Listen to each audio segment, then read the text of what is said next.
Breaking news, a deadly hit and run in Van Nuys. And Stu Medell is live overhead in Sky 2. Stu. That's right, happening out here on Sepulveda, just past Sherman Way. Auto versus pedestrian, fatal incident, that pedestrian losing their life. You can see LAPD down there on scene. The incident happened right around 10 o'clock this evening. LAPD is saying that they're looking for two vehicles, one described as a silver Honda Pilot, the other one a smaller white vehicle, possibly a Chevy Cruze or a Camry. While this incident is going on and the investigation continues, Sepulveda is going to be closed basically between Sherman Way and Wyandotte. Live in Sky 2 over the Van Nuys area. I'm Stu Medell. Back to you two in the studio. All right, thank you for that, Stu. Now, the slow-moving and massive tropical storm Florence is now blamed for at least 5 deaths.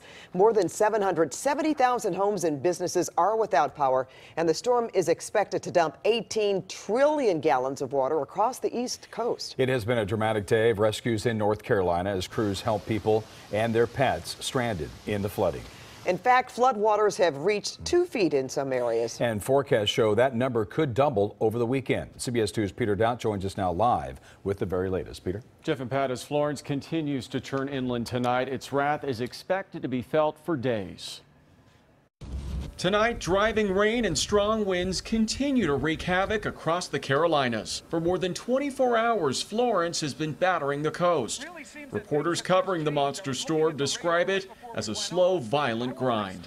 This amount of wind with this amount of water has never been dealt with here before. It is just incredible how slow this storm is moving and how much power, despite being either a Category 1 or now a tropical storm, how much power Florence is packing. With wicked winds, pounding rain, and a strong storm surge, the deadly storm is not showing any signs of stopping soon. This is going to be a very trying period. This is something that we haven't had before. Flying debris, down power lines, and uprooted trees show Florence's force. But it's the catastrophic flooding emergency crews warned could become deadly. Rain and that flooding equals danger, and that means we're going to have patience. Across the Carolinas, more than 26,000 people evacuated to shelters. But some chose to ride out the storm at home. There's a brown line where the water was up to last night. Already, first responders have rescued hundreds of people from the rising water, but more are trapped and awaiting help. In flooded neighborhoods along the coast, swiftwater rescue crews kept busy in the relentless rain. At least 5 people have died from the storm, including a mother and her infant child in Wilmington. Hurricane-force winds blew through the area today as the eye of Florence slowly passed over. The trees are going back and forth and they're splitting and all of the leaves are coming off of it. So when we got up this morning, it looked like winter because there were no leaves on the tree. President Trump plans to travel to the areas affected by Florence sometime next week.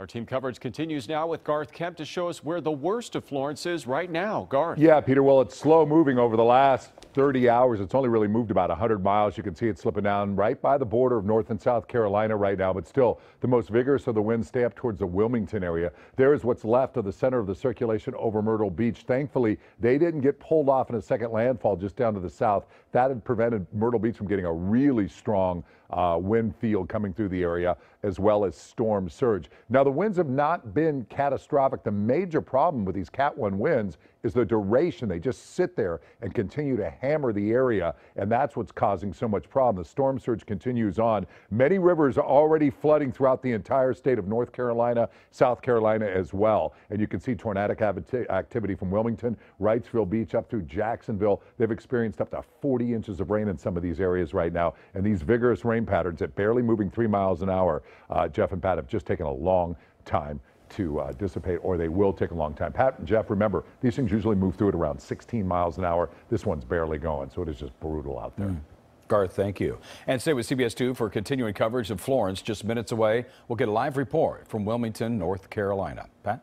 Well, now to some breaking news. A standoff at a senior living complex in Castaic is now entering its 7th hour. A woman who is accused of firing a gun is barricaded right now. Let's go live to CBS 2's Jeff DeWin for this update. Jeff. Pat, in just the last minute, we have learned that this standoff is over. The woman at the center of all of this is in custody. I'm going to ask Tommy Harris to push in and show you the ambulance that's right there right now. But we have learned from the Sheriff's Department that this standoff is over. Forced from their apartments tonight, dozens of seniors like Jeff Lerman were put on city buses and taken to the Castaic Aquatic Center where they could get some food. Lerman had to leave his apartment without his shoes during a standoff. The sheriff came beating on the door to get out, so I'm just as I am. All after deputies came to the Castaic Lake Senior Village this afternoon to check on a woman who was allegedly threatening her neighbors. Deputies say when they approached her door, she fired a shot inside her apartment. I heard all the commotion. Jill Webb lives one building from the barricade. She says the woman has a history of mental issues and deputies have been called here before. She's a very sweet woman. She doesn't get, physical. She just says crazy things. The sheriff's department brought in a mental health team and negotiators. Even though Cheryl Mills spent hours in the sun in her wheelchair, she and her husband say they're glad the sheriff's department is being patient with someone who may not know what she's doing. We don't want no bad on nobody. She's got problems, Absolutely. Nobody wants to see anybody get hurt. And as you can see, that ambulance still there. You can see a number of SWAT members walking our way. You can see from their body language, very relaxed right now. We can tell you from the public information officer of the LA County Sheriff's Department that this standoff is over and that this woman is in custody. But right now we are waiting for the PIO to get here to update us a little bit more. Right now we do not know this woman's condition, but the good news is that this standoff is over. Reporting live in Castaic, Jeff Nguyen, CBS 2 News. Well, were they being holy or just getting high? Deputies raided Riverside County churches today, saying that they were operating as illegal marijuana dispensaries. But people there said pot was a sacrament to them. The district attorney's office is investigating the Vault Church in Jurupa Valley and its 2 other Riverside County locations. And we talked to a man who said he is one of the ministers. It was disappointing, but I sat back, I took a sacrament myself. I did a little prayer, and the Lord let me know everything's going to be okay.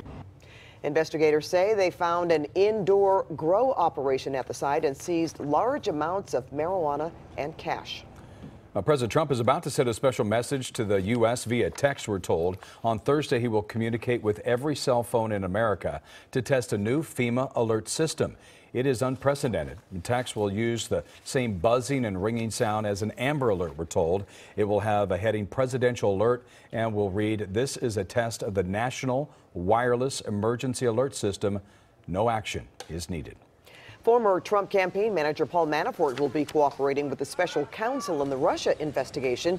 Manafort has struck a plea deal admitting to guilt on 2 federal counts in a conspiracy case.